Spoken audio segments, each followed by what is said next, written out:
Hello students, welcome back to the next video of business study. ये है twelfth class के बच्चों के लिए एक वीडियो जिसमें हम लोग बात करने वाले हैं बिजनेस स्टडी का एक important chapter that is financial management. Financial management में हम लोग ऑलरेडी कुछ वीडियोस चर्चा कर चुके हैं, कुछ वीडियोस देख चुके हैं जिसमें हम लोग चर्चा किए हैं फाइनेंशियल डिसीजन के बारे में, फाइनेंशियल मैनेजमेंट के बारे में, investment decision, dividend decision, financing decision and हम लोग पढ़े हैं फाइनेंशियल प्लानिंग के बारे में। आज के इस वीडियो में हम लोग बात करने वाले हैं कैपिटल स्ट्रक्चर, जो कि बहुत ही इंपॉर्टेंट है। और कहीं ना कहीं अगर आप लॉन्ग टर्म पर्सपेक्टिव से देखें तो आपको इस टॉपिक के ऊपर ग्रेजुएशन में भी पढ़ना है, मास्टर्स में भी पढ़ना है, और अगर आप इंटरमीडिएट जाते हैं यानी कि सीए प्रोफेशनल लाइन में जाते हैं, सीए, सीएस, सीएमए, कोई भी, इवन सीएफए, एसीसीए, तो आपको ये टॉपिक जरूर पढ़ना पड़ेगा। क्योंकि फाइनेंशियल मैनेजमेंट जो है ये बहुत इंपॉर्टेंट टॉपिक है। तो आप अगर कॉमर्स स्ट्रीम से बिलोंग करते हैं तो हर जगह आपको ये पढ़ना पड़ेगा। और सबसे इंपॉर्टेंट होता है कैपिटल स्ट्रक्चर। कैपिटल स्ट्रक्चर का मतलब क्या होता है? कैपिटल स्ट्रक्चर मतलब होता है कि आपके कंपनी के कैपिटल में कितना पोर्शन ऑफ डेब्ट रहेगा और कितना पोर्शन ऑफ इक्विटी रहेगा। आप जानते हैं सोर्स ऑफ फंड दो होता है, ऐसे तो कई तरीके हैं, मगर आपके सामने आपके लेवल पे सिर्फ दो आपको दिखा होगा, या फिर 11 क्लास में सोर्स ऑफ फंड पढ़े हैं, owner's fund and borrowed fund. And owner's fund में बहुत सारा क्लासिफिकेशन देखें एंड बोरोड फंड में भी बहुत सारा क्लासिफिकेशन देखें। तो उसी में से एक पार्ट है, ओनर्स फंड का एक पार्ट है शेयर, एंड बोरोड फंड का पार्ट है डिवेंचर या फिर डेट। ठीक है, तो जब आप एज अ फाइनेंस मैनेजर कहीं काम करते हैं तो सबसे पहला आपका रिस्पॉन्सिबिलिटी बनता है कि भाई अगर आपको कितना भी फंड चाहिए वो तो आप इवेल्युएट करोगे ही, है ना, कि आपको किसी भी प्रोजेक्ट में इन्वेस्ट करने के लिए कितना फंड चाहिए। तो भैया इतना 1 करोड़ रुपया चाहिए, चलो बहुत अच्छी बात है। अब ये 1 करोड़ रुपया कहाँ से आएगा? क्या सिर्फ शेयर बेच के आएगा, क्या फिर सिर्फ लोन के तौर पे आएगा, या फिर दोनों का कॉम्बिनेशन रहेगा? और अगर दोनों का कॉम्बिनेशन रहेगा तो क्या रेशियो रहेगा? ठीक है, बेसिकली इसी के बारे में हम लोग बात करते हैं कैपिटल स्ट्रक्चर में।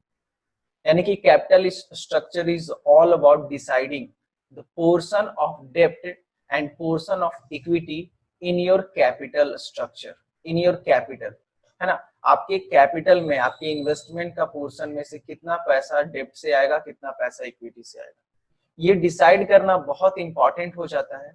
क्योंकि आप डेट फंड का फीचर्स ऑलरेडी जानते हो कि डेट फंड जो है वो हाई रिस्की होता है। हाई रिस्की क्यों बोल रहे हैं इसको? क्योंकि अगर आपको लॉस भी हो रहा है फिर भी डेट फंड अगर आप लिए हैं तो आपको इंटरेस्ट तो देना पड़ेगा। तो इस दैट इज वाई ये हाई रिस्क के कैटेगरी में आता है। मगर ओनर्स फंड की बात करें, शेयर की बात करें, तो आपको याद होगा शेयर जो है ये आपका लेस रिस्की होता है। लेस रिस्की क्यों? क्योंकि अगर प्रॉफिट होगा तो शेयर होल्डर को देंगे, अदरवाइज नहीं देंगे।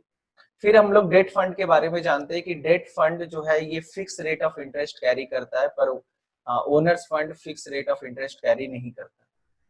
तो अब एक और फैक्टर रोल प्ले करता है कि आप डेट फंड की ओर कब जाएंगे, है ना। ऐसे तो बहुत सारे फैक्टर हैं और सारे फैक्टर्स को पढ़ना, पर एक शॉर्ट में हम आपको बताना चाहते हैं कि अगर आप जहां पे इन्वेस्टमेंट कर रहे हैं, हर इन्वेस्टमेंट का एक रिटर्न ऑन इन्वेस्टमेंट होता है जिसको हम लोग बोलते हैं ROI, रिटर्न ऑन इन्वेस्टमेंट।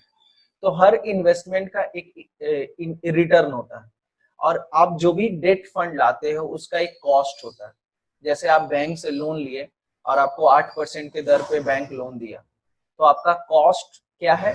8% का। अगर उस पैसे को आप जहां भी लगा रहे हैं और वहां से आपको रिटर्न ऑन इन्वेस्टमेंट ROI मिल रहा है 15%, 14%, 18%, 20%, तब तो वेल एंड गुड, आपका डेट फंड कारगर है। आप आराम से डेट फंड की ओर जाइए और फंड एक्युमुलेट करिए, क्योंकि सस्ता मिल रहा है लोन। डेट फंड का खास बात क्या है? थोड़ा चीपर होता है, सस्ता मिल जाता है लोन। ठीक है, और इक्विटी शेयर की बात करें तो थोड़ा ये महंगा होता है, एक्सपेंसिव होता है। क्यों? क्योंकि जब आप शेयर इशू करते हैं तो आपको बहुत ज्यादा फ्लोटेशन कॉस्ट के तौर पे खर्च करना पड़ता है, लीगल फॉर्मेलिटीज फॉलो करने पड़ते हैं, फिर आपको ब्रोकर अपॉइंट करना पड़ता है, अंडरराइटर अपॉइंट करना पड़ता है, प्रोस्पेक्टस इशू करना पड़ता है, मार्केट में एडवर्टीजमेंट अपॉइंट करना पड़ता है, बैंकर अपॉइंट करना पड़ता है कि भाई शेयर होल्डर आपका पैसा भेजेगा कैसे, जो भी बंदा शेयर खरीदना चाहता है वो शेयर कैसे भेजेगा। तो बहुत सारा लीगल फॉर्मेलिटीज, सेबी का, कंपनीज एक्ट का, है ना, और साथ ही साथ आपका खर्च भी बहुत ज्यादा है, फ्लोटेशन कॉस्ट भी बहुत ज्यादा है। तो सारे फैक्टर्स को ध्यान में रखते हुए एक फाइनेंस मैनेजर डिसीजन लेता है। तो आज के तो कैपिटल स्ट्रक्चर की बात करें तो कैपिटल स्ट्रक्चर डिसाइड करने वक्त बहुत सारे फैक्टर्स को ध्यान में रखा जाता है। और आज के क्लास में, आज के इस वीडियो में हम लोग बात करने वाले हैं कैपिटल स्ट्रक्चर के बारे में, और कुछ ऐसे कैलकुलेशन देखेंगे जो कि आपको प्रूव करेगा कि डेब्ट और इक्विटी का पोर्शन बहुत सटीक मैनर में होना चाहिए, अदरवाइज शेयर होल्डर का जो अर्निंग है वो रिड्यूस हो जाएगा।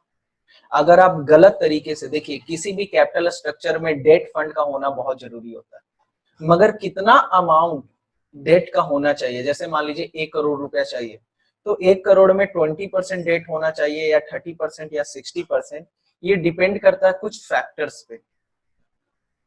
तो एक फैक्टर को ध्यान में रखते हुए एक कैलकुलेशन आपको दिखाया जाएगा, एक कैलकुलेशन आपको दिखाएंगे और आपको समझ में आ जाएगा कि कैसे डेट अगर इंक्रीज करते हैं, कैसे अगर डेट इंक्रीज करते हैं तो शेयर होल्डर का अर्निंग घटता है, और डेट डिक्रीज करते हैं तो शेयर होल्डर का अर्निंग बढ़ता है। या फिर एक कंडीशन ऐसा देखोगे जिसमें डेट इंक्रीज करोगे तो शेयर होल्डर का अर्निंग भी बढ़ेगा, और डेट रिड्यूस करोगे तो शेयर होल्डर का अर्निंग घटेगा। तो ये डिपेंड करता है बहुत सारे फैक्टर्स पे, है ना। तो सारे फैक्टर्स को इवेलुएट भी करेंगे और कैलकुलेट भी करेंगे। तो चलिए शुरू करते हैं सीखने और सिखाने की प्रक्रिया को। अच्छा, और जैसा कि आप लोग जानते हो कि किसी भी कंपनी की बात करें, किसी भी कंपनी की अगर बात करें, वो कंपनी जो अपने शेयर होल्डर को डिविडेंड ज्यादा देता है उसको बहुत कारगर माना जाता है। यानी कि आप एज अ कंपनी अगर आप अपने शेयर होल्डर को खुश रखते हैं और आप अपने शेयर होल्डर को इनफ अमाउंट ऑफ डिविडेंड दे रहे हैं, यानी कि आपका फाइनेंशियल पोजीशन अच्छा है, आपका कैपिटल स्ट्रक्चर अच्छा है, आपके काम करने का तरीका भी बहुत सही है। तो देखिए क्या कह रहा है, जो हम लोग ऑलरेडी डिस्कस कर चुके उसी के बारे में। Capital structure means proportion of डेब्ट and equity used in the financing the operations of business, है ना। और इसका फॉर्मूला क्या है, डेब्ट बाय में इक्विटी। डेब्ट कितना है और इक्विटी कितना है। जैसे मान लीजिए आपको 1 करोड़ रुपया चाहिए, तो उसमें से डेब्ट है 20 लाख रुपए का और इक्विटी है 80 लाख रुपए का, तो रेशियो क्या हो जाएगा, 2:8 का रेशियो हो जाएगा। बात समझे। तो सिंपल सा फंडा है, सिंपल सा फॉर्मूला है, capital structure is equal to डेब्ट बाय में इक्विटी होता है। ठीक है, चल नेक्स्ट कह रहा है, in other word capital structure represent the proportion of डेब्ट and capital equity in the capital structure. What kind of capital structure is the best for the firm is very difficult to define. किस तरीके का capital structure होना चाहिए, जैसे मान लीजिए 2:8 होना चाहिए, या फिर 4:6 होना चाहिए, या फिर 3:7 होना चाहिए, या फिर 8:2 होना चाहिए। कौन सा कैपिटल स्ट्रक्चर बेस्ट है, ये इजी टास्क नहीं है डिफाइन करना। कहीं ना कहीं बहुत सारे कैलकुलेशन, बहुत सारे फैक्टर्स को ध्यान में रखना पड़ता है। तो the capital structure should be such which increases the value of equity or maximizes the wealth of the equity share. तो वो कैपिटल स्ट्रक्चर बहुत अच्छा माना जाता है जो शेयर होल्डर का वैल्यू इंक्रीज करे, वेल्थ इंक्रीज करे, और शेयर होल्डर को जिसके कारण डिविडेंड ज्यादा से ज्यादा मिले। ठीक है। डेब्ट and equity differ in cost and risk. आपको पता है डेब्ट भी का कॉस्ट अलग होता है, रिस्क अलग होता है, इक्विटी का कॉस्ट अलग होता है और रिस्क अलग होता है। A debt involve less cost but very risky. Debt fund अगर जाते हैं तो रेट ऑफ इंटरेस्ट तो कम लगता है मगर रिस्की ज्यादा है। क्यों रिस्की ज्यादा है, क्योंकि इन केस ऑफ लॉसेस आपको पे करना पड़ेगा इंटरेस्ट। फर्म को लॉस हो रहा है फिर भी आपको पे करना पड़ेगा, where as equity are expensive, क्योंकि यहाँ पर बहुत ज्यादा फ्लोटेशन कॉस्ट होता है। आगे क्या कह रहा है, debt is risky because payment of regular interest on debt is legal obligation of the business, है ना, आपको इंटरेस्ट देना ही पड़ेगा, ये लीगल ऑब्लिगेशन है। In case they fail to pay the debt security holder can claim over the assets of the company, और अगर आप पे नहीं कर पाते हैं तो आपके प्रॉपर्टी बिकने का नौबत आ सकता है ना। And if the firm fails to meet return of principal amount it can even go for liquidation and a stage of insolvency, और अगर इंटरेस्ट नहीं दे पाए तो आपका प्रॉपर्टी पे क्लेम करेगा, आपका एसेट्स भी बेचना पड़ जाए आपको इंटरेस्ट देने के लिए। पर अगर आप प्रिंसिपल अमाउंट भी नहीं दे पा रहे, यानी कि आप लोन लिए हैं, ना इंटरेस्ट दे पा रहे हैं ना प्रिंसिपल अमाउंट दे पा रहे हैं, तो हो सकता है कि आपकी कंपनी को बंद करने का नौबत आ जाए, है ना। कोर्ट नोटिस इशू कर दे कि भाई इस कंपनी को लिक्विडेट करो और जो भी प्रॉपर्टी है उसको बेच के पैसा जो भी आएगा लोन का रीपेमेंट होना चाहिए। तो इस वजह से कहीं ना कहीं ये बहुत ज्यादा रिस्की हो जाता है। अब थोड़ा इक्विटी शेयर की बात करें तो equity security are safe security. क्यों? क्योंकि आपको पता है कि कोई लीगल ऑब्लिगेशन नहीं होता यहाँ पे करना कि भाई डिविडेंड देना ही देना है। कंपनी को प्रॉफिट हुआ तो देंगे, और अगर कंपनी लॉस में बियर कर रहा है, लॉस में चल रहा है, तो फिर देने का जरूरत नहीं है। बट आपको पता है, however all of you know that कि फ्लोटेशन कॉस्ट बहुत ज्यादा होता है, एक्सपेंसिव सिक्योरिटी होता है ये, ठीक है।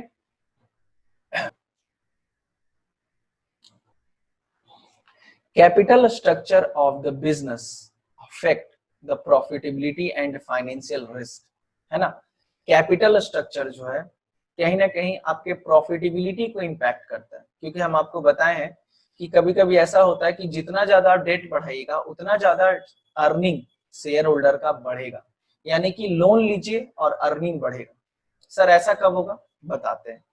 A best capital structure is the one which result in maximizing the value of the equity share for which brings rise in the price of the equity share, है ना। तो बेस्ट कैपिटल स्ट्रक्चर किसको बोला जाता है, जो equity share holder के value को इंक्रीज करे, ठीक है। चलिए, generally company use the concept of financial leverage. देखिए लिवरेज बोल के एक चैप्टर है, लिवरेज बोल के एक चैप्टर है, वो आपको कहाँ पढ़ना पड़ेगा, फाइनेंशियल मैनेजमेंट में। हम लोग पढ़ रहे हैं फाइनेंशियल मैनेजमेंट एक चैप्टर, एक्चुअली में फाइनेंशियल मैनेजमेंट एक अलग से सब्जेक्ट ही है। जैसे अकाउंट्स एक सब्जेक्ट है ना, उसी तरीके से फाइनेंशियल मैनेजमेंट एक अलग से सब्जेक्ट है। उसमें एक चैप्टर है लिवरेज, और उसमें 3 तरीके का लिवरेज आपको पढ़ना पड़ेगा, financial leverage, operating leverage and mixed leverage या फिर कॉम्बाइन लिवरेज। बात समझे? तो हम लोग बस छोटा सा पोर्शन ही पढ़ रहे हैं। टॉपिक क्या है, फाइनेंशियल लिवरेज, या फिर इसको ट्रेडिंग ऑन इक्विटी भी बोलते हैं। इसका क्या मतलब है, वही मतलब है जो आप वहां पढ़े कैपिटल स्ट्रक्चर में। देखिए क्या कह रहा है, financial leverage refers to the proportion of डेब्ट इन ओवरऑल कैपिटल, है ना। लिवरेज का मतलब क्या होता है, लिवरेज का मतलब होता है एग्जैक्टली अगर बोले तो इसका हिंदी मतलब तो नहीं पता है, मगर लिवरेज आपको फाइनेंशियल रेशियो डिसाइड करने में हेल्प करता है। मतलब लिवरेज सिंपली एक टर्म है जिसको यूज किया जाता है कि भाई आपके ऑर्गेनाइजेशन में पोर्शन क्या होगा, डेट का, इक्विटी का, ओनर्स फंड का, डेट फंड का, इस तरीके से। तो लिवरेज इसके लिए टर्म यूज किया जाता है बेसिकली। इसका कोई खास हिंदी मतलब तो नहीं है। जैसे कैपिटल, कैपिटल मतलब क्या होता है कि आप जो पैसा लगाए हैं उसके, हम लोग बिजनेस में आप जो भी पैसा लगाए उसको कैपिटल बोलते हैं। वैसे लिवरेज क्या होता है, लिवरेज सिंपली डिसाइड बताता है कि आपके ऑर्गेनाइजेशन में कितने का डेट है और कितने का इक्विटी है, ठीक है। तो फाइनेंशियल लिवरेज, तो लिवरेज को 3 क्लासेस में क्लासिफाई किया गया, ठीक है। तो financial leverage refers to proportion of डेब्ट in overall capital. Overall capital में डेट का कितना पोर्शन है ना, ये कौन बताता है, फाइनेंशियल लिवरेज, ठीक है। और यहाँ पे डी का मतलब है डेब्ट, ई का मतलब है इक्विटी। सिंपल सा मतलब है, यही फॉर्मूला आप कैपिटल स्ट्रक्चर में भी देखें, डेप्ट बाय में इक्विटी, ठीक है, तो कोई डिफरेंस नहीं है। देख लेते हैं यहाँ पर क्या कह रहा है, हालांकि आसान है, जो हम लोग ऑलरेडी पढ़ चुके वही चीज लिखा होगा यहाँ पे। With the debt fund, debt fund की बात करें, companies fund and earning increases, बताए ना, जितना ज्यादा डेट फंड रहेगा अर्निंग बढ़ेगा, मगर कभी कभी ऐसा भी होता है कि ज्यादा डेट फंड रखेंगे तो अर्निंग घटेगा भी, because debt fund is cheaper source of finance but it is very risky to involve more डेप्ट इन द कैपिटल स्ट्रक्चर। अगर बहुत ज्यादा आप कैपिटल स्ट्रक्चर में, कैपिटल में डेट फंड रखे हैं, यानी कि ज्यादातर आप अपना पैसा डेट से लाएं, तो फिर दिक्कत हो सकता है। मोर डेप्ट will result in increase in earning only when rate of earning of the company, that is return on investment, should be more than the interest of debt। देखिए क्या कह रहा है, जब डेट रखना तभी आपके लिए फायदेमंद होगा, डेप्ट रखना तभी आपके लिए फायदेमंद होगा जब डेप्ट का कॉस्ट है, मान लीजिए 6%, डेट का कॉस्ट कितना है 6%, इसका क्या मतलब कि जहां से आप लोन लेके आए हैं आपको इंटरेस्ट देना पड़ेगा 6%, मगर रिटर्न ऑन इन्वेस्टमेंट मतलब आप जहां पे उस पैसे को इन्वेस्ट किए वहां से रिटर्न आएगा 15% का, या फिर 10% का, या फिर 20% का, बात समझे, तभी फायदा है। यानी कि कॉस्ट कम है और रिटर्न ऑन इन्वेस्टमेंट अगर ज्यादा है तो डेट फंड के थ्रू पैसा लाना बहुत फायदेमंद है, और इसका बेनिफिट शेयर होल्डर को मिलता है। जैसे समझो, हम जहां पे इन्वेस्ट किए हमको मिला है 16% का फायदा, हम जहां पे इन्वेस्ट किए मेरा रिटर्न ऑन इन्वेस्टमेंट कितना है 16%, मगर मेरा कॉस्ट कितना था, तो कॉस्ट में था मेरा 6% का, तो ये जो 10% का बेनिफिट हो रहा है ये किसको मिलेगा, ये डायरेक्टली शेयर होल्डर को मिलेगा। किसको मिलेगा, डायरेक्टली शेयर होल्डर को मिलेगा। 10% का ये जो फायदा है कहाँ मिल जाएगा, शेयर होल्डर को जाएगा। बात समझे, कैसे शेयर होल्डर को जाएगा, क्योंकि शेयर होल्डर ही मालिक है ना, मालिक कौन है, शेयर होल्डर, तो ये जो 10% का बेनिफिट है ये किसको चला जाएगा, पूरा पूरा शेयर होल्डर, ठीक है। तो इसलिए कहा जा रहा है कि अगर कॉस्ट कम है डेट फंड का और रिटर्न ज्यादा है, तो भाई आप अपने कैपिटल स्ट्रक्चर में जितना ज्यादा डेट बढ़ाइएगा शेयर होल्डर के लिए उतना ज्यादा आपका फायदा होते चला जाएगा, ठीक है। और आगे क्या कह रहा है, to prove this owners comparison, है ना, और एक और पॉइंट क्या कह रहा है, और अगर कॉस्ट ज्यादा है, अगर कॉस्ट ज्यादा है और रिटर्न ऑन इन्वेस्टमेंट कम है, तो फिर प्रॉब्लम क्या हो जाएगा, जैसे मान लीजिए कॉस्ट है आपका 12% और रिटर्न है 10%, तब फिर पंगा है भाई, तब पंगा है, क्योंकि यहाँ पर तुम देख पा रहे हो रिटर्न है मात्र 10% का और लागत कितना लग रहा है 12% का, तो इसका नुकसान किसको झेलना पड़ेगा, शेयर होल्डर को झेलना पड़ेगा। तो सिंपल सा बात है, सारा प्रॉफिटेबिलिटी और लॉस किसके सिर पे जाता है, शेयर होल्डर के बीच में जाता है। अब इसको समझने के लिए हम लोग एक एग्जांपल लेते हैं, सिचुएशन 1 2 3, 3 सिचुएशन मिलेगा आपको। चलिए सिचुएशन को पहले समझते हैं कि सिचुएशन है क्या। बहुत इजी कैलकुलेशन है और इससे आपको समझ में आ जाएगा एग्जैक्टली कि कैसे डेट बढ़ाते हैं तो शेयर होल्डर का अर्निंग बढ़ता है। थियोरिटिकली तो पढ़े, अब थोड़ा प्रैक्टिकली भी कैलकुलेट करके देख लिया जाए, और इसी तरीके से फंड मैनेजर लोग कैलकुलेशन भी करते हैं डिफरेंट टाइप्स का, ठीक है। देखिए सिचुएशन 1, टोटल कैपिटल का रिक्वायरमेंट है 50 लाख, मतलब कि कंपनी को 50 लाख रुपए का जरूरत है, ठीक है। दो तरीका है, डेट है और इक्विटी है। तो सिचुएशन 1 में डेट फंड नील है, यानी कि पूरा का पूरा पैसा 50 लाख रुपया कहां से आ रहा है, इक्विटी से आ रहा है। 5 लाख शेयर है और हर शेयर का दाम कितना है, 10 रुपया। कंपनी ये 50 लाख कैसे अरेंज कर रही है, तो कंपनी बोला कि भैया 5 लाख शेयर इशू करेंगे और हर शेयर का दाम 10 रुपया रखेंगे, तो टोटल कंपनी को कितना मिल जाएगा, 50 लाख रुपया मिल जाएगा, है कि नहीं। आई होप कि आपको क्लियर हो गया ये बात, ठीक है। चलिए, तो सिचुएशन क्या कह रहा है कि कंपनी को 50 लाख रुपया चाहिए, डेट फंड नील रहेगा और पूरा का पूरा पैसा कहां से आएगा, शेयर होल्डर से आएगा। यानी कि कर्ज लेना ही नहीं। टैक्स रेट कितना है, सरकार टैक्स ले रही है 30% का, और ये 50 लाख रुपए को इन्वेस्ट करके ऑन एन एवरेज कंपनी कितना कमा रही है, 7 लाख रुपया। कितना कमा रही है, 7 लाख रुपया। इसको कहते हैं EBIT, earning before interest and tax, यानी कि वो अर्निंग जिसमें अभी इंटरेस्ट भी देना बाकी है और टैक्स भी देना बाकी है। नाम क्या है, earning before interest and tax, है ना। बिफोर, बिफोर मतलब क्या, ना अभी इंटरेस्ट दिए हैं ना अभी टैक्स दिए हैं। तो बताओ सबसे पहले क्या दोगे, इंटरेस्ट दोगे कि टैक्स दोगे? तो भाई अब ये ऑब्वियस सी बात है, हम लोग सबसे पहले क्या देंगे, इंटरेस्ट देंगे, क्योंकि इंटरेस्ट आपके लिए क्या है, एक्सपेंस है। क्लियर है, बात क्लियर है ना। जैसे मेरे पास 7 लाख रुपए का प्रॉफिट आया और हमको इंटरेस्ट भी देना है टैक्स भी देना है, तो पहले क्या दें, पहले इंटरेस्ट देंगे। क्यों, क्योंकि इंटरेस्ट मेरे लिए एक्सपेंस है। तो चल भाई सबसे पहले इंटरेस्ट माइनस कर दिए, ठीक है।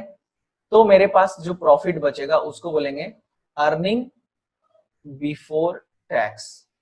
अर्निंग बिफोर टैक्स मतलब अभी टैक्स देना बाकी है। तो चल भाई अब टैक्स भी हम पे कर दिए, जितना भी बनता है सरकार का वो टैक्स हम दे दिए। तब जो बचेगा प्रॉफिट, इसको बोलेंगे प्रॉफिट आफ्टर टैक्स। क्या बोलेंगे, प्रॉफिट आफ्टर टैक्स। ये कैलकुलेशन है, ये एक स्ट्रक्चर है। फिर से रिपीट कर रहे हैं, ध्यान देना। सबसे पहले जो भी प्रॉफिट आया उसको क्या बोलेंगे, earning before interest and tax, ठीक है। जो भी प्रॉफिट आया उसको क्या बोलेंगे, earning before interest and tax. उसमें से सबसे पहले आप इंटरेस्ट माइनस करोगे, तो इंटरेस्ट माइनस किए तो आपका आया अर्निंग बिफोर टैक्स। टैक्स अभी देना बाकी है, फिर चल भाई टैक्स भी पेमेंट कर दिए, तो फिर क्या बचा, profit after tax. I hope कि आपको ये जो फंडा हम समझाएं ये आपको पूरे अच्छे तरीके से क्लियर होगा, ठीक है। अच्छा, अब यहाँ पर देख पा रहे हो प्रॉफिट आफ्टर टैक्स जो आपको दिख रहा है ये क्या है, सर ये वो प्रॉफिट है जिसमें टैक्स भी दे दिए हैं, इंटरेस्ट भी दे दिए हैं और सारा खर्च पे कर दिए। तो ये प्रॉफिट आफ्टर टैक्स किसका है, किसको बंटना चाहिए? ऑब्वियस सी बात है, किसको मिलना चाहिए, शेयर होल्डर को मिलना चाहिए, है ना। जैसे मेरी कंपनी है, हम सारा टैक्स पे कर दिए, सारा इंटरेस्ट पे कर दिए, सारा खर्च पे कर दिए और 30 लाख रुपए का बचा, प्रॉफिट आफ्टर टैक्स मेरा कितना बचा, 30 लाख रुपया। तो ये 30 लाख का मालिक कौन है? ऑब्वियस सी बात है, जो शेयर होल्डर है। मान लीजिए आप मेरे कंपनी के शेयर होल्डर हैं, तो आपको हम ये पैसा दे देंगे।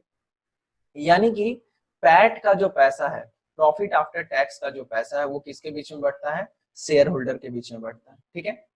तो सिचुएशन 1 आपका क्या है, तीनों एक तरीके का सिचुएशन है, बस थोड़ा सा डिफरेंस क्या है कि किसी में डेट है, किसी में डेट नहीं है, किसी में डेट ज्यादा है, किसी में डेट कम है। तो पहला सिचुएशन में देखिए, टोटल 50 लाख का कैपिटल है, जिसमें कि पूरा का पूरा 50 लाख इक्विटी शेयर से आ रहा है, डेट 0 है, टैक्स रेट 30% है और टोटल अर्निंग कितना है, 7 लाख रुपए का, 7 लाख का।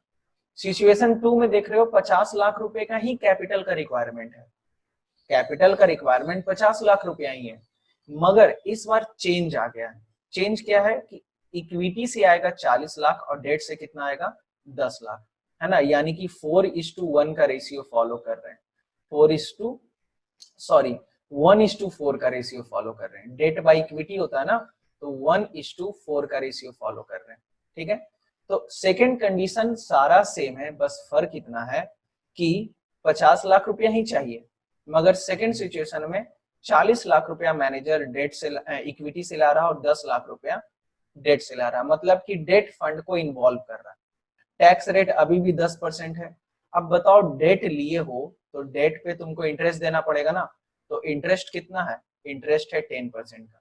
यानी कि ये जो 10 लाख रुपए का लोन है, इस पे सालाना आपको 10% यानी कि 1 लाख रुपया इंटरेस्ट देना पड़ेगा। और ईबीआईटी फिर से आपका कितना है, 7 लाख रुपए का। यहाँ पर भी 7 लाख का था, यहाँ पर भी 7 लाख का था।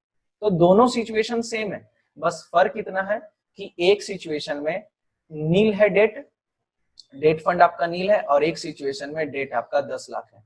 और चूंकि डेट 10 लाख है तो उस पे इंटरेस्ट कितना है, 10% का इंटरेस्ट। और थर्ड सिचुएशन भी सेम है, मगर यहाँ पे डेट का अमाउंट कितना है 20%, 20 लाख रुपीज है ना।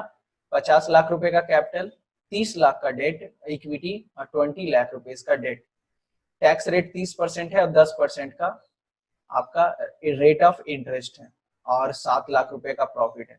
तो तीनों सिचुएशन एक ही है, बस फर्क इतना है कि किसी में डेट है ही नहीं, किसी में डेट 10 लाख का है, और थर्ड सिचुएशन में डेट कितने का है 20 लाख रुपीज का, है ना।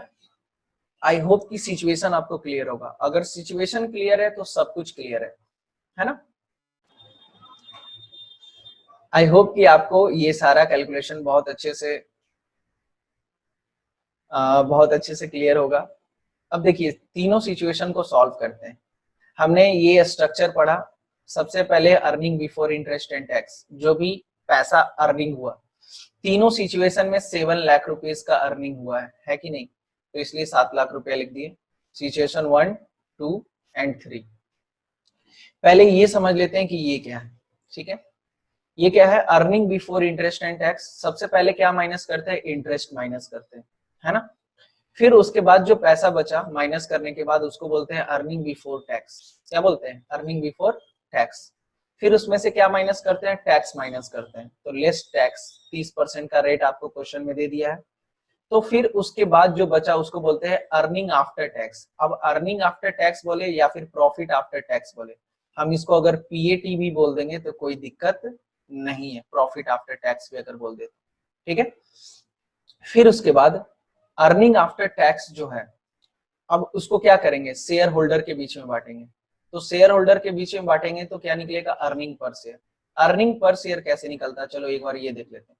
जैसे मान लीजिए आपका प्रॉफिट आफ्टर टैक्स जो है वो आया 3,60,000 रुपया। कितना आया, 3,60,000 रुपया आया। और टोटल शेयर होल्डर कितना है, तो टोटल शेयर होल्डर है आपके पास मान लो 1 लाख। टोटल शेयर होल्डर कितना है, 1 लाख। यानी कि 1 लाख शेयर होल्डर है और हर कोई एक शेयर खरीदा है। मान लीजिए सिंपल सा फंडा, टोटल 1 लाख शेयर होल्डर है और हर कोई एक ही शेयर खरीदा है, तो टोटल 1 लाख बंदे हो गए। 3,60,000 रुपया का अर्निंग हुआ, तो 3,60,000 रुपए को 1 लाख लोगों के बीच में बांटना है। 3,60,000, जैसे मान लीजिए 3,60,000 और 2 लोगों के बीच में बांटना है, तो 1,80,000 1,80,000 मिल जाएगा। तो उसी तरीके से 1 लाख लोगों के बीच में बांटना है, तो 3,60,000 को क्या करेंगे, 3,60,000 को हम लोग 1 लाख से डिवाइड कर देंगे। तो सिंपली फॉर्मूला क्या बना, profit after tax divided by number of share holder. कितने शेयर होल्डर हैं हमारे पास, है कि नहीं। तो उसी तरीके से यहाँ पर आप देखिए एक लास्ट में आपका फॉर्मूला लिखा हुआ है, अर्निंग आफ्टर टैक्स या फिर profit after tax divided by number of share holder. इससे क्या पता चल जाएगा तुम्हारा कैलकुलेशन कि हर शेयर होल्डर को कितना मिला। अब आइए फर्स्ट सिचुएशन में, 7 लाख रुपए का था अर्निंग। पहले सिचुएशन में आपको पता है डेट फंड नहीं है, तो आपका इंटरेस्ट तो 0 हुआ, तो अर्निंग बिफोर टैक्स कितना हो गया, 7 लाख। अब आपको 30% का टैक्स देना है, तो 30% कितना हो जाता है, 2,10,000 रुपया। तो 7 लाख में से 2,10,000 माइनस किए तो कितना आया, 90,000, 4,90,000 रुपया। यानी कि 4,90,000 रुपया आपका टोटल प्रॉफिट हुआ। अब ये टोटल प्रॉफिट किसके बीच में बांटेंगे, शेयर होल्डर के बीच में। और फर्स्ट केस में शेयर होल्डर कितना है, देखिए 50 लाख रुपया आया है, जिसमें कि 5 लाख रुपया 5 लाख शेयर होल्डर हैं और हर शेयर कितना दिया है, 10 रुपया दिया है, ठीक है। तो टोटल 50 लाख शेयर है, तो ये 4,90,000 रुपया, 4,90,000 रुपया किसके बीच में बटेगा, 5 लाख लोगों के बीच में बटेगा। तो 4,90,000 डिवाइडेड बाय 5 लाख, तो हर शेयर होल्डर को कितना मिलेगा, 98 पैसा। हर शेयर होल्डर को कितना मिलेगा, 98 पैसा। तो जैसा कि तुम देख पा रहे हो कि 50 लाख रुपया अगर डेट है, सॉरी कैपिटल है, और पूरा का पूरा पैसा अगर आप शेयर से लाए हैं, इक्विटी शेयर से लाए हैं, तो पर शेयर होल्डर 7 लाख रुपए के हिसाब से अगर अर्निंग होता है तो कितना रुपया हुआ, 98 पैसा। अच्छा, ये अर्निंग बढ़ भी सकता है, घट भी सकता है, एक हाइपोथेटिकल एग्जांपल लिया गया। सिचुएशन 2 की बात करें, 7 लाख रुपए का है प्रॉफिट। अब सिचुएशन 2 में आपको याद होगा 10 लाख रुपए का लोन था, तो 10 लाख का 10% का इंटरेस्ट रेट है, तो 10 लाख का 10% कितना हो जाएगा, 1 लाख रुपया, तो 6 लाख रुपया बचा। अब 6 लाख पे टैक्स देंगे 30%, तो 6 लाख का 30% कितना होगा, 1,80,000, तो बचा कितना, 4,20,000।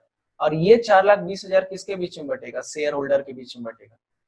तो शेयर होल्डर कितना है, तो सेकेंड सिचुएशन में चूंकि 40 लाख रुपया शेयर के तरफ से लाए थे, तो टोटल शेयर होल्डर कितने हैं, 4 लाख। पहले केस में 5 लाख थे, मगर इस बार कितना है, 4 लाख। क्यों, क्योंकि कुछ पैसा तो डेट से आ गया, तो शेयर होल्डर घट गया। तो अब 4,20,000 रुपया, ये 4,20,000 रुपया किसके बीच में बटेगा, 4 लाख लोगों के बीच में बटेगा। तो हर शेयर होल्डर को कितना मिल रहा है, 1 रुपया 50 पैसा, सॉरी 1 रुपया 5 पैसा, 1 रुपया 5 पैसा मिल रहा है। ठीक है, अच्छा नेक्स्ट है आपका थर्ड सिचुएशन, 7 लाख रुपया अर्निंग है। इस केस में 2 लाख रुपए का इंटरेस्ट देना पड़ा। क्यों, क्योंकि 20 लाख रुपया डेट लिए थे। सिचुएशन सेकंड क्लियर है ना, कितने का डेट है, 20 लाख रुपया, और इंटरेस्ट कितना है, 10% का, तो 2 लाख रुपया आपका इंटरेस्ट हो जाएगा। तो बचा कितना, 5 लाख रुपया। 5 लाख में आप टैक्स देंगे, तो 5 लाख का 30% 1.5 लाख रुपया हो जाएगा। तो बचा कितना, 3,50,000। और ये 3,50,000 को हम किसके बीच में बांटेंगे, शेयर होल्डर के बीच में। शेयर होल्डर इस बार कितना है, तो अगर 30 लाख रुपया लाए हैं इक्विटी से, तो टोटल शेयर होल्डर कितना हो जाएंगे, टोटल शेयर्स कितना हो जाएगा, 3 लाख। ठीक है, तो 3,50,000 को 3 लाख से डिवाइड करेंगे, तो हर शेयर होल्डर को हर शेयर पे कितना मिलेगा, 1 रुपया 16 पैसा। तो अर्निंग पर शेयर कितना हो जाएगा, 1 रुपया 16 पैसा। तो तुम देख पा रहे हो कि फर्स्ट केस में डेट 0 था तो अर्निंग कम था, डेट बढ़ाएं अर्निंग थोड़ा बढ़ा, और डेट और बढ़ाएं अर्निंग और बढ़ गया। तो क्या सर इसका ये मतलब है कि जब जब हम डेट बढ़ाएंगे तो मेरा अर्निंग बढ़ते जाएगा शेयर होल्डर का, ऐसा नहीं है। ठीक है, ऐसा इसलिए हो पा रहा है क्योंकि तुम देखो, आप यहाँ पे एक कैलकुलेशन करिए। कैलकुलेशन क्या करना है सर, बताइए जरा। कैलकुलेशन ये करना है बच्चों कि 50 लाख रुपया आप लगाए हैं और आपका अर्निंग 50 लाख रुपया इन्वेस्ट करके कितना आ रहा है, 7 लाख रुपया। कितना आ रहा है, 7 लाख रुपया। तो रिटर्न ऑन इन्वेस्टमेंट कितना है बताओ। रिटर्न ऑन इन्वेस्टमेंट कैलकुलेट करने के लिए क्या करेंगे, इसका फॉर्मूला होता है, या फिर एकदम सिंपल सा तरीका है, earning before interest and tax into 100 divided by में कैपिटल इंप्लॉयड। ये आपका फॉर्मूला होता है, रिटर्न ऑन इन्वेस्टमेंट का फॉर्मूला है। ठीक है, earning before interest and tax into 100 divided by में कैपिटल इंप्लॉयड। ठीक है, तो earning before interest and tax कितना है, 7 लाख रुपया, into 100 divided by capital employed कितना है, 50 लाख। तो बताओ इसका कितना परसेंट आ जाएगा, 14%। कितना आ जाएगा, 14%। यानी कि रिटर्न ऑन इन्वेस्टमेंट अगर 14% आ रहा है, इसका क्या मतलब है, इसका ये मतलब है रिटर्न ऑन इन्वेस्टमेंट हम लोग निकाल लिए कितना परसेंट है, 14%। इसका क्या मतलब है कि भैया हम जहां पर भी इन्वेस्ट कर रहे हैं हमको 14% का फायदा हो रहा है। और बताओ इंटरेस्ट रेट कितना है, 10%। तो कॉस्ट है आपका 10% और रिटर्न ऑन इन्वेस्टमेंट है, कॉस्ट है 10% और रिटर्न ऑन इन्वेस्टमेंट 14% है। तो रिटर्न ऑन इन्वेस्टमेंट ज्यादा है ना, और जब ज्यादा है यानी कि अगर आप लोन लेते हैं तो आपको फायदा होता है। तो ये जो 4% का गैप है, इस 4% के कारण हर शेयर होल्डर का अर्निंग बढ़ते चला जा रहा है, क्योंकि आपको यहाँ पे जैसे जैसे डेट इन्वॉल्व कर रहे हैं आपको फायदा हो रहा है। आई होप कि आपको मेरी बात बहुत अच्छे से क्लियर होगी। ठीक है, देखिए यहाँ पर वही कैलकुलेशन आपको शो भी किया, ये आपको सिचुएशन 1 2 3 को एक्सप्लेन किया है। और रिटर्न ऑन इन्वेस्टमेंट देखिए, रिटर्न ऑन इन्वेस्टमेंट कितना है, 14% है, और कॉस्ट कितना है, 10% है। रेट ऑफ इंटरेस्ट कितना है, 10% है। तो यहाँ पर तुम देख पा रहे हो रिटर्न ऑन इन्वेस्टमेंट अगर ज्यादा है तो इसका जो बेनिफिट है, ये जो 4% का बेनिफिट है वो किसको मिलेगा, शेयर होल्डर को मिलेगा। तो कुछ इस तरीके से फाइनेंस मैनेजर कैलकुलेट करता है और डिसाइड करता है कि आखिर शेयर होल्डर को का शेयर होल्डर का वेल्थ कैसे बढ़े, कितना हम डेट का पोर्शन इन्वॉल्व करें। ठीक है, आई होप कि आपको ये कैलकुलेशन बहुत अच्छे से समझ में आया होगा। नेक्स्ट वीडियो में, नेक्स्ट क्लास में हम लोग और कैलकुलेशन देखेंगे और चर्चा करेंगे factor affecting cash flow position.